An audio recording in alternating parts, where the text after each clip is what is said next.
Civil beings channel के through मैं आप लोगों को कुछ प्रोडक्टिव चीज़ें बताता हूँ। स्टडी और लाइफ मैनेजमेंट रिलेटेड बहुत सारी प्रैक्टिकल चीज़ें मैं आप लोगों को बताने की कोशिश करता हूँ। और अभी मैं अपने दोस्त के साथ हूँ, ऋषभ के साथ। और ऋषभ जो है मेरे आईआईटी बॉम्बे के जूनियर हैं। और हम लोग अभी डिस्कस कर रहे थे कि कुछ टॉपिक्स पे, तो एक बहुत ही इंपॉर्टेंट टॉपिक निकल के आया जिस पे बात करना बहुत ज़रूरी हो गया है आप लोगों के लिए। और मुझे लगता है कि ये बहुत लोगों की प्रॉब्लम है। तो Rishabh is also running a YouTube channel labour law advisor. तो दोस्तों, लेबर लॉ एडवाइज़र में ऋषभ ने एम्प्लॉयमेंट रिलेटेड बहुत सारी वीडियोस बनाई हैं, बहुत ही प्रैक्टिकल एंड प्रोडक्टिव वीडियोस। इस वीडियो के बाद ज़रूर आप उसको जाइए और लेबर लॉ एडवाइज़र चैनल को चेकआउट कीजिए। Thank you. ऑल्सो जो हम लोग अभी बात कर रहे थे टॉपिक, उसके बारे में ऋषभ। तो मतलब मैं सागर, आपको जैसे पता है सागर हैज़ क्रैक्ड आईएएस और it's not easy any government job, मतलब कोई भी है, चाहे वो बैंक पीओ से लेके कोई भी एग्जाम हो, इट्स नॉट इजी क्योंकि सब जगह बहुत सारा कंपटीशन है। अब चूंकि मैं प्राइवेट में अपनी कंपनीज रन करता हूँ, भी रेगुलरली टेक बहुत सारे लोगों के इंटरव्यू, तो उसमें सबसे बड़ी जो प्रॉब्लम या जो लोग हमारे साथ लॉन्ग टर्म जुड़े नहीं रह पाते, उसका सबसे बड़ा रीज़न होता है कि वो उनके अंदर कहीं ना कहीं उनका सपना ये नहीं होता कि मुझे आगे जाके देश के लिए कुछ करना है। उनका सपना कहीं ना कहीं गवर्नमेंट एग्जाम क्रैक करना बन जाता है और एक अटेम्प्ट 2 अटेम्प्ट समझ आता है, वो लगे हुए हैं। मैं ऐसे लोगों को भी जानता हूँ जो 5 साल 10 साल जिनकी शादी हो गई या नहीं हो पा रही है, फिर भी वो उसी एग्ज़ाम की जद्दोजहद में लगे हुए हैं। और इतने में मैं एज अ प्राइवेट एंटरप्रेन्योर मैं ऐसा सोचता हूँ कि शायद अगर वो प्राइवेट में जॉब करते तो न सिर्फ उनके काफ़ी सारे इंक्रीमेंट हो चुके होते, अच्छी पोजीशन पे आ चुके होते और कहीं ना कहीं ज़िंदगी में स्टेबिलिटी प्राप्त कर चुके होते, बट वो कहीं ना कहीं पागलपन की तरह उनके दिमाग में सवार है। नहीं, एक्चुअली ना मैं भी ढूंढता हूँ कि जैसे सिविल बींग्स में भी मैंने, जैसे कुछ राइटर्स थे, अब 800 एंट्रीज आई थी, 800 में से 10 लोग ही अग्री किए फाइनली जुड़ने के लिए। तो हम भी चाहते हैं कि हमारे साथ अच्छे लोग जुड़े और उनको लॉन्ग टर्म स्टेबिलिटी प्रोवाइड करें। बट पता नहीं क्यों लोग जो है प्राइवेट से जुड़ना नहीं चाह रहे हैं। जुड़ते हैं तो उनकी एक तरीके की मजबूरी रहती है, या फिर वो एमएनसी जब तक नहीं होता तो उनको मज़ा नहीं आता। तो एक गवर्नमेंट जॉब के पीछे ना कब तक लगे रहना चाहिए, मतलब गवर्नमेंट जॉब के पीछे आखिर तो लोग लगे हुए हैं। मतलब वो ऐसा रहता है, जब तक तोड़ेंगे नहीं तब तक छोड़ेंगे नहीं, मतलब इस हिसाब से बिल्कुल मतलब लगे ही हुए हैं।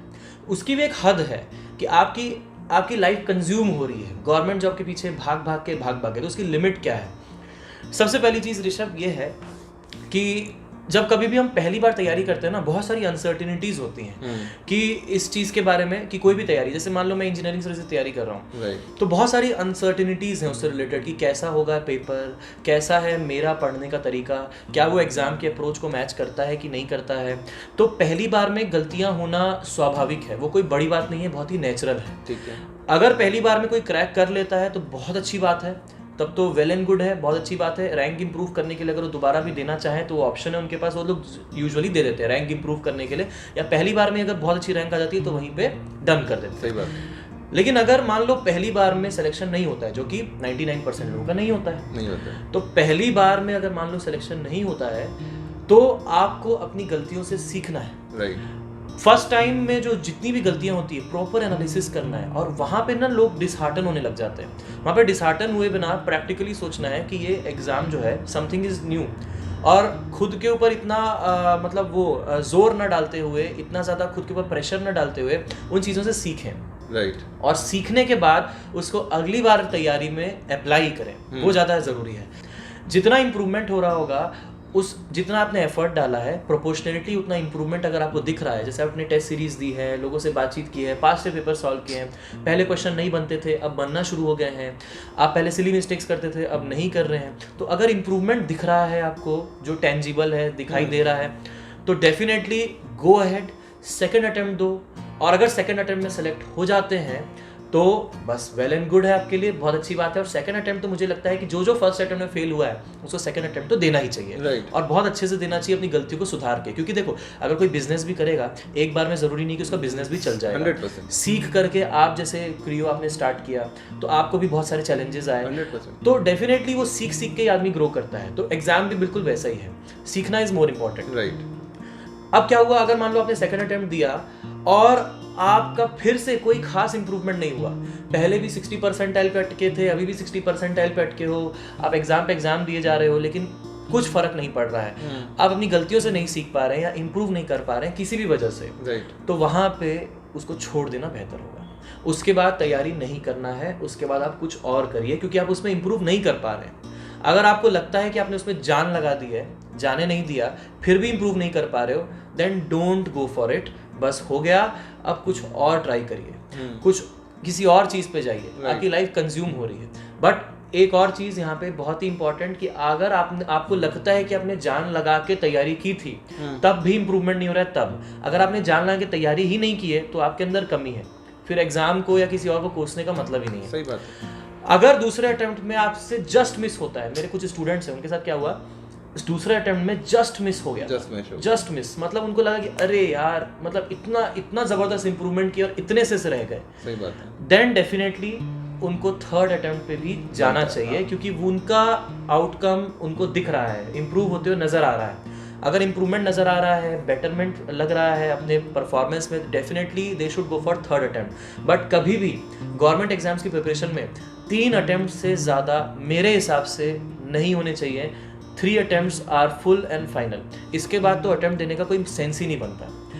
अगर आप इवन प्राइवेट भी, आप CFA दे रहे हो, कोई भी और भी एग्जाम दे रहे हो, 3 अटेम्प्ट शुड बी CA, कोई भी कॉम्पिटिटिव एग्जाम, कोई भी 3 अटेम्प्ट मैक्सिमम होते हैं। दूसरे अटेम्प्ट में आप जज करिए कि आप इंप्रूव कर रहे हो कि नहीं कर रहे हो, तभी आप तीसरे अटेम्प्ट पे जाइए।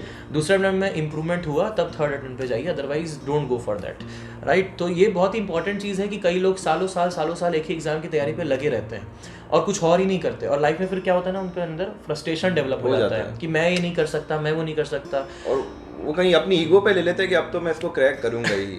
मतलब मुझे ऐसा लगता है सागर कि जो टाइम है, आपकी ज़िंदगी के कुछ क्रीम ईयर्स होते हैं, 15, 20, 25 साल, उसमें से अगर आप 2 साल, 3 साल, 4 साल, 5 साल ऐसी कोई चीज़ करने में लगा रहे हैं जिसमें हो सकता है आपको सफलता नहीं मिल रही है, तो फिर वो आपके 5 साल चले गए, वो वापस कभी नहीं आएंगे, जिसमें आप कुछ और अचीव कर चुके होते हैं। एग्जैक्टली, बिल्कुल सही बात है।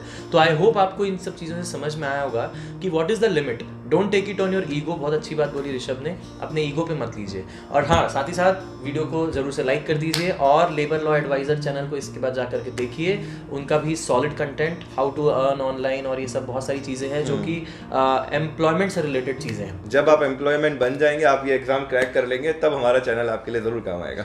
डेफिनेटली। चलिए, बहुत बहुत शुक्रिया इस वीडियो को पूरा देखने के लिए। जय हिंद, वंदे मातरम।